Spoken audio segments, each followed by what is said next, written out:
of today's session, the purpose of today's session is to give practical advice to members of Toastmasters clubs about how to implement a successful mentorship program within your club with three fantastic leaders that I have had the privilege of working with in my Toastmasters career. I'm going to give you a brief introduction to each of them, and then we will begin with the panel proper. First, I'd like to introduce Christina Kruis. Christina has experienced many generous mentors. Mentorship is the key to a sustainable program, and matching district leaders with experienced Toastmasters produces independent, confident, creative, and engaged leaders in a safe environment. Dr. Ralph Smedley, the founder of our organization, said, mentoring and evaluations create enthusiasm, and once you light that fire, the only thing it needs is some kindling. Whether it is at Toastmasters, work, or at home, Christina Kruis believes mentoring is the answer and is thrilled to witness the kindling become a roaring fire. Christina, thank you for joining us here. Thanks for having me, Keith.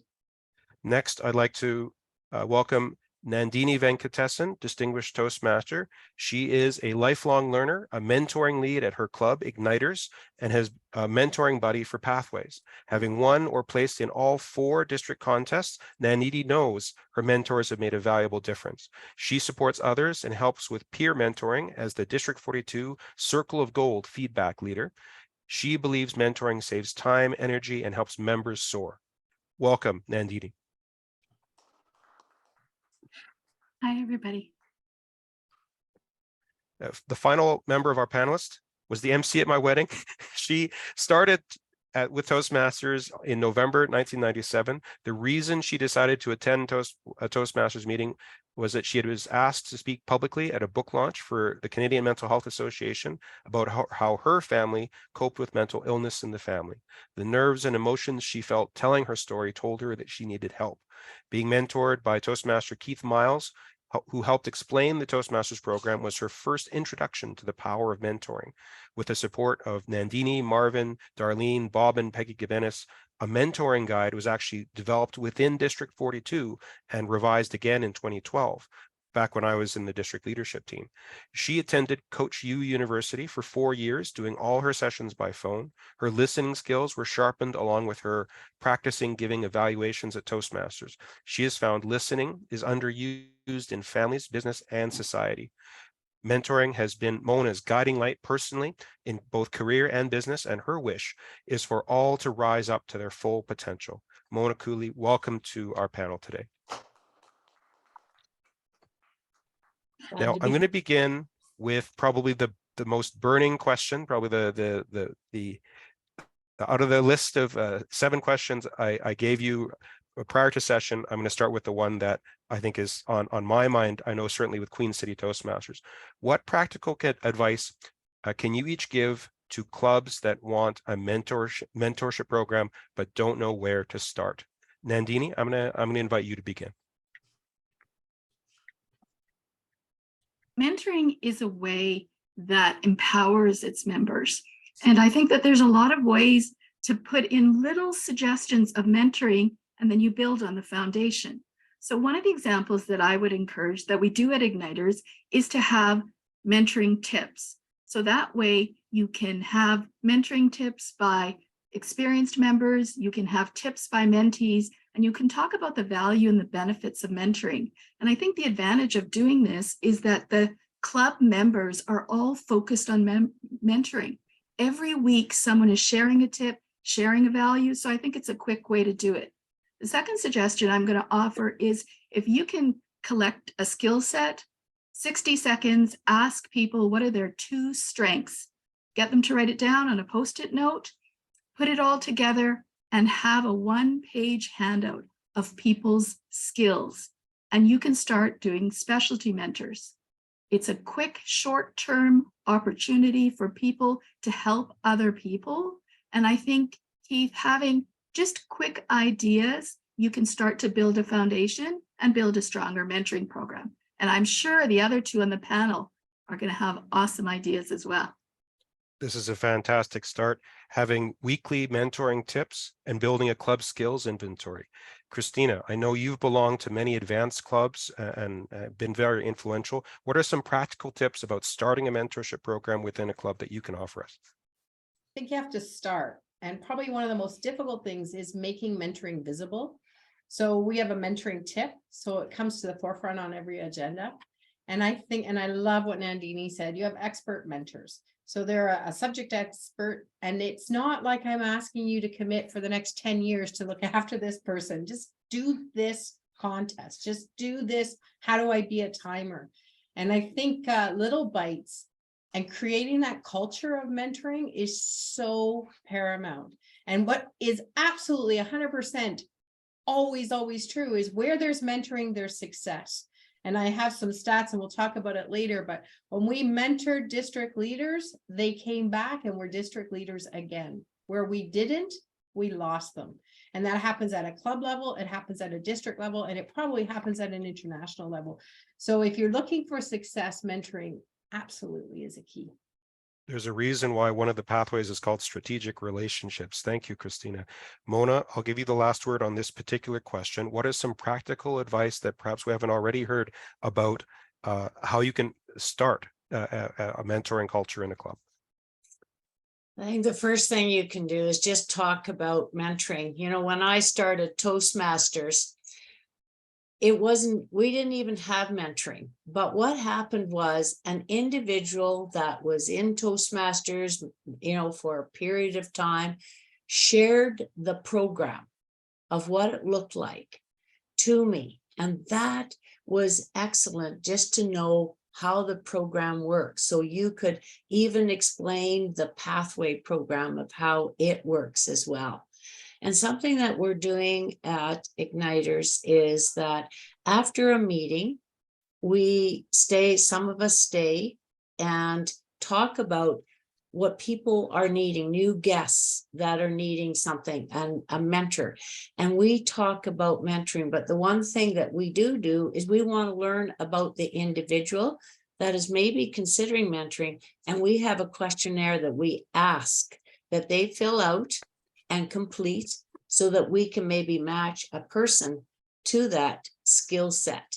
And that goes to our mentors, but you can start even with the questionnaire and start having a conversation.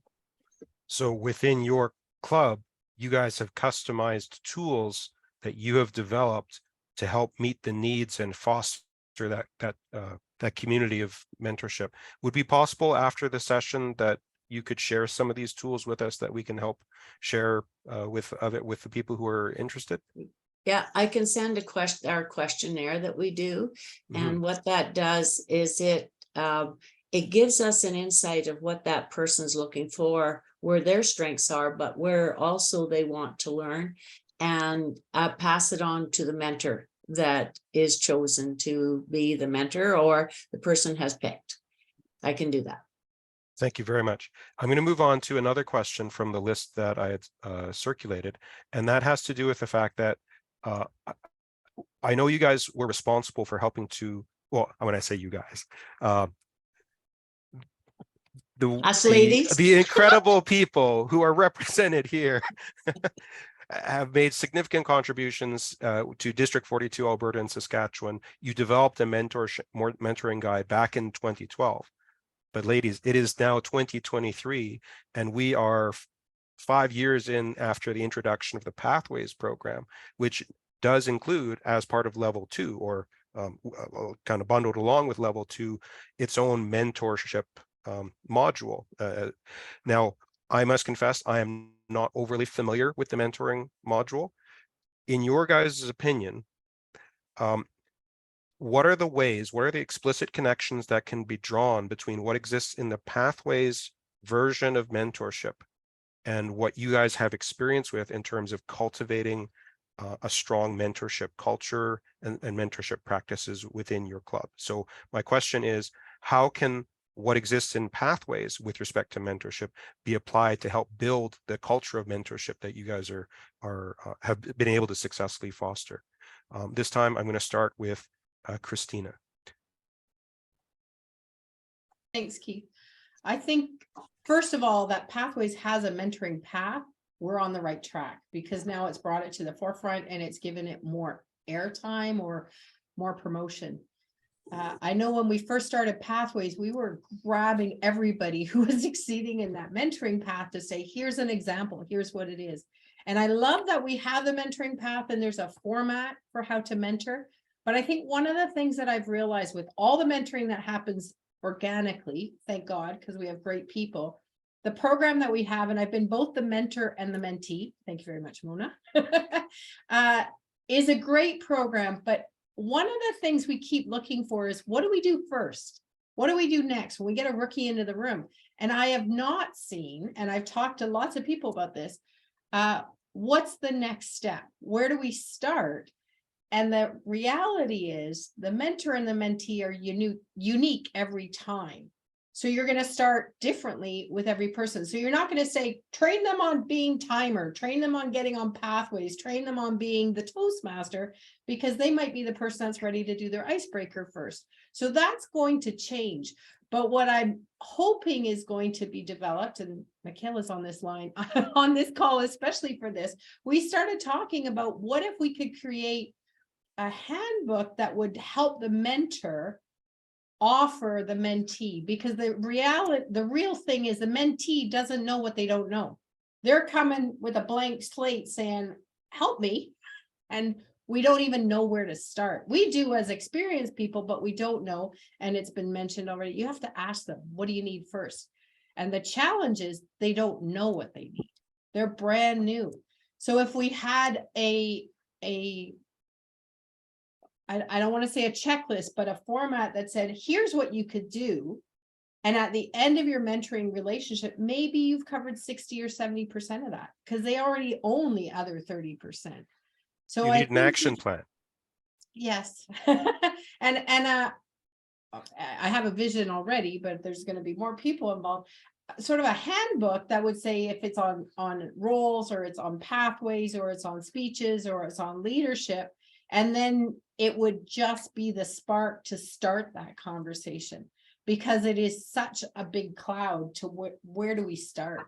Mm-hmm. So I'm looking forward to that. And I congratulate you, Keith, on doing this panel, because it's what we need to start talking about. We have way too many examples of where mentoring produces stronger leaders.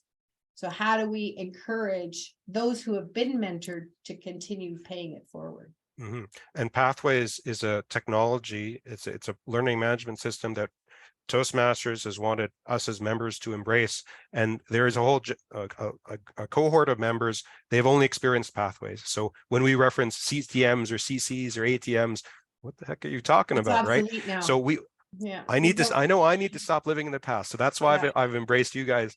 I keep calling you guys. I'm sorry. Embrace you, fantastic, amazing people. Mona, what is your observation of how Pathways relates to this development of a mentorship culture? What is some advice you can share from your insights? I think the one thing, when I was doing the mentoring program through the Pathways program, and Christine was my guinea pig, so it was good to have that experience. And I think that one thing that I do like is that they have a prodigy success plan, but they also have the communication tracking log. And that was something that, and two, the mentor themselves need to set their goals, be a role model of that.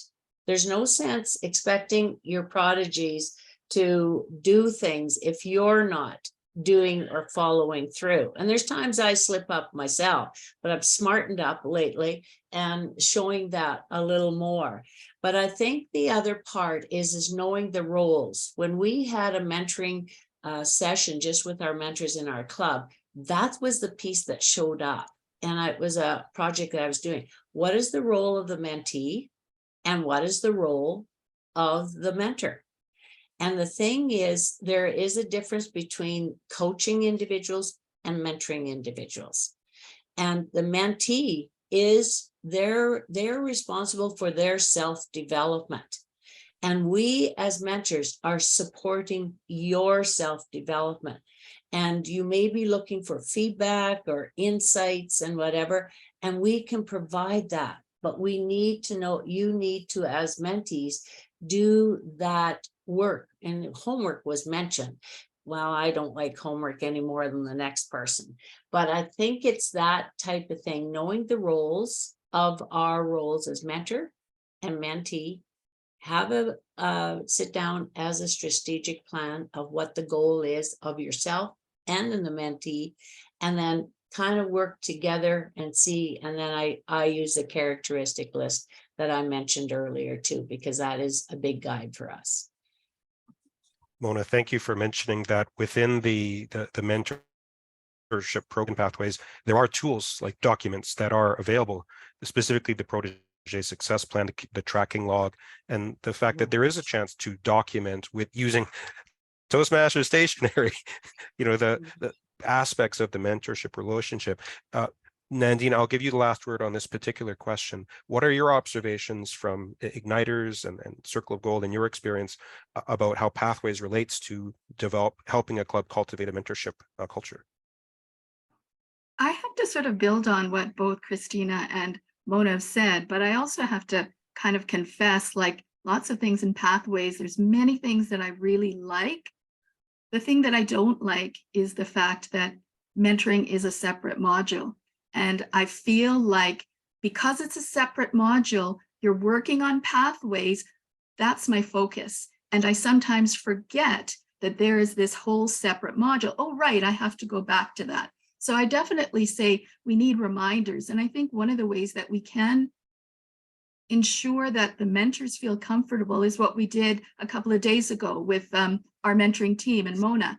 And one of the mentors wanted to have kind of a group get together. And I think it's important that mentors can be nervous, they can be unsure, they can wonder, am I doing a good job? And to have other mentors to be a sounding board to say, yeah, I'm kind of not sure what the next step should be in this, I think is a great opening conversation. And I think Pathways is a way to open up conversation.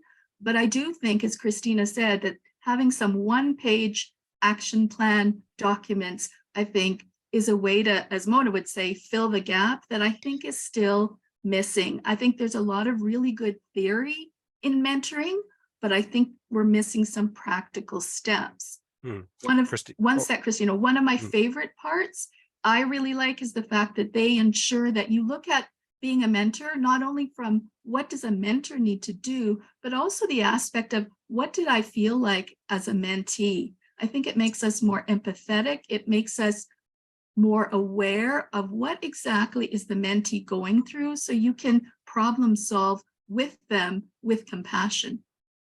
Christina, you want to add to it? Yes, Christina. The part that is maybe new to us is Toastmasters, but I like the communication log, and I'm like you, Mona, I'm not into homework, but the accountability it brings and the relationship between the two actually, because of that accountability, can grow. And if just even the four of us have mentored for years in the past, but it's like, I'll kind of help out here and I'll help out there. And now all of a sudden we're tracking it and 3 weeks have gone by and I haven't met my mentor, I haven't met my mentee, I think pushed us. And one of my most common results from mentees is, thank you for giving me that call. Thank you for pushing me. And we need to change the culture. I'm hoping it'll happen where it's on the mentee. Mona, you're right. It's on them to develop their own growth. And we've kind of been holding their hand and saying, come on, you can do this. You can do this. We do build confidence, but how can we change that culture within D42 so that the mentee goes, I have people I can call, and I can call this one about contests, or this one about leadership, or this one about forums, or this one about my tech and my, how do I get online, whatever. And when we do that, we will have not double, but triple the leaders, because all of a sudden we're doubling our mentors. So accountability is a huge part of it. And the paperwork kind of help. It's like writing down your goals. Write them down, you'll be more successful. Have a communication log, you'll probably track in. And when I don't, and I finally do, or when they don't contact me, they go, I knew it. Now I have to do that speech and I needed that push. The accountability piece is key. And I would beat myself up if I didn't ask this last question before we go to audience questions, I belong to Queen City Toastmasters, which is, you know, a fantastic Government of Saskatchewan club. We have a lot of new members. Like, there's been a lot of successful lunch and learn sessions that we've had, and so we've had an influx of new members, but there's not a lot of experienced members who have mentored other members. So the final question I want to ask from my question set is, what is your advice when you have a club that does not have a lot of senior leadership, but has a lot of new members, and you as an executive know we need strategies to help retain people and help foster relationships, but there may not be enough experienced mentors to go around. I know I'm glad to help work with it, you know, 1 or 2 individuals, but I can't mentor like 5 people. So what are your recommendations about strategies for helping clubs that may have a lot of members, but not a lot of experience? How can they take advantage of these mentorship type relationships? Mona, I'll have you start. Sure, you would ask me the toughest one. Because I know you're the think- toughest one. I think the piece is, and I've heard this question before, but I'm going to go back to when I started and there was no mentoring. Okay. So the thing is, there was individuals that had started the program, been in it maybe 3-4 months, and they're experienced in the sense of they're working through the program. They've maybe done a speech, they maybe have done a role. And the thing is, another person comes in, you can share your experience of what you've done, a speech, where the challenges were and where your successes and where the feedback helped and everything else. But you can do that and build on each individual's, because everybody has a skill set that they're very good at. And if you pick that skill, and that's maybe a skill you can offer to somebody else without really being necessarily a mentor, but also maybe there's individuals, because we divided our club up into specialties. There's individuals that just do contests and evaluate, help people because they've been in contests. And they help those individuals in contests, or table evaluations. We've got Nandini, Marvin, whole bunch of them here. The thing is, their specialty in these areas because they've learned it.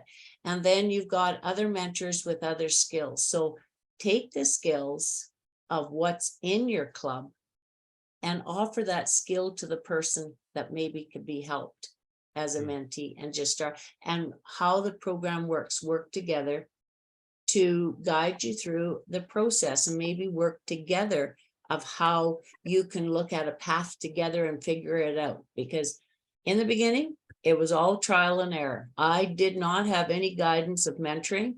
I made mistakes, and when you do, you learn from them. So again, the importance of having that inventory of what are the skills that are within your club, and knowing what people's specialties and interests are, even if they may not have a lot of experience necessarily. It's like what people what possess. Nandini, I'll ask you your insights on working with a club that does not have a lot of experienced members. How can you cultivate a mentorship culture? Yeah, I think it's a great question, Keith, because I think there's a lot of clubs who find themselves in that position. And I think there are a few suggestions I'm going to offer. I think one of the things that has really helped me is having a Pathways buddy. So having somebody who is there to support me, to encourage me, to find out, just ask general questions. Have you been working on a speech lately, Nandini? What are you going to be working on next month? I think you can have that even with newer members, because you can having somebody support you and learning about pathways. If they go to a district workshop on pathways, for example, new members can attend that, come back, share tips with the club, so that the whole club is learning together. So that in a sense, we've done it at Igniters. Mona's done a brilliant job in terms of having mentoring teams. One experienced Toastmasters, 4 or 5 newer members. We all get together and maybe chat for 45 minutes. We talk about what are our goals, how can we support each other, how do we want to go forward? And I think the idea of even having 3 other members when you give a speech who are sending you feedback, way to go, Keith, way to go, Christina, let's do this, Mona. I really liked the fact you stepped up today. I think having more encouragement really works in mentoring teams. And I think the final thing that I would suggest is the idea of meeting roles that we're coming back to. You can have a role description. Everybody can help each other out. A new member steps up, they take the role, the GE gives feedback, and then the next week, that person can mentor somebody else. And so I think using the general evaluator as a way to give feedback for everybody to get stronger in the roles. Again, the club is working together. And I think you also feel like if you're part of a club that is growing together, you don't feel alone. When you don't feel alone, you want to step out of your comfort zone. It's like that sounds like a Zen koan. Koan. If you don't feel alone, you step out of your zone. You got to patent that, Toastmaster Venkatesan. Toastmaster Kruis, your idea on this question, and then we'll turn to audience questions. I worked with Allison Doff on a mentoring workshop, and Pacesetters has got this down. When I look at the clubs that are doing mentoring, Igniters, Pacesetters, Fleur, MVP, they are creating our district leaders because those new people are feeling supported. And the big question is it worth it? Should we have a mentoring program? And I just want to share the results. Pacesetters had a boot camp. So they had 6 people, 6 rookies show up for training and then being supported through mentors. They all learned about their roles. They all renewed their membership. They were all enrolled in pathways. They had their icebreakers completed. The club achieved 3 level 1s, 2 level 2s, and a level 3. They had 4 DCP points. They were president's distinguished. And out of those 6 rookies, 4 of them became executive members. So that was a 5-hour workshop. And people say, I don't have 5 hours. I don't have the biggest problem is time. And I see Daisy's already said, I'm trying to get together with my mentee. How do I get that time? And I think the question, and I've learned this over the years, is not, I want to be your mentor. What do you need? What are you looking for? What are your goals? Mm-hmm. Oh, you want to be a better speaker. How about you try table topics next week and you give them such baby steps they can't say no. And we go in sometimes too hard or too fast up the ladder. And I have to congratulate Igniters because we end up in a club where we have 5 people who are always the mentors, and the team thing is fantastic. And what Allison did in Pacesetters is she took out the experienced people. She had the medium people mentor the low people, and then you became a medium. And it took the weight off those who had been carrying the club for years. So it does take some initiative. It's like the rocket off the planet, but once it's off, it sails, and it's trying to get it. And we're all talking about it, and some people are doing it really well, and some people are like, I just need that burst of the rocket, and then we'll take off. So what I heard is focus on the medium. Those old folks, let them, go wherever. Focus on the medium, cultivate the medium. I'm serious though, but you guys need to develop because you experienced Toastmasters must develop some memes around this. Do a TikTok or something, like focus on the medium. There's 2 things, right? We don't have time and I'm burnt out, and it's because it keeps falling on the same people. Take them right out of the equation. So what I'm hearing then is the next time we organize a mentorship panel, I am not going to be asking you 3 experienced mentors. I'm going to aim for that middle. So you better be, dishing out some numbers. Okay, in the chat, I saw 2 questions, one from Daisy, one from Letitia. Christina, you sort of addressed Daisy's question about time. The last question we're going to ask in this panel, because we are near the end, is related to the one from Letitia. Letitia asked, what are the challenges faced by mentors and how to overcome them? And I think part of this is, as a mentor, being a mentor is a commitment that you are making to someone else. So the last question in this panel, what is your recommendations to help mentors specifically be able to be successful in this role? And Nandini, can you please begin? Yeah, I think one of the ways that mentors can be more successful is if mentors are having conversations with other mentors so that we're on the same page. We have an idea of what some of the strategies are when dealing with mentees because they're all unique. And I think the challenge sometimes that we all face is that the mentee might be excited at the beginning, and then they're suddenly not working the program and they're not connecting with you as often. What do you do? Because the challenge for a mentor is, how much do you let the mentee lead, which they should be leading all of the time, but when they're not leading, how much do you push?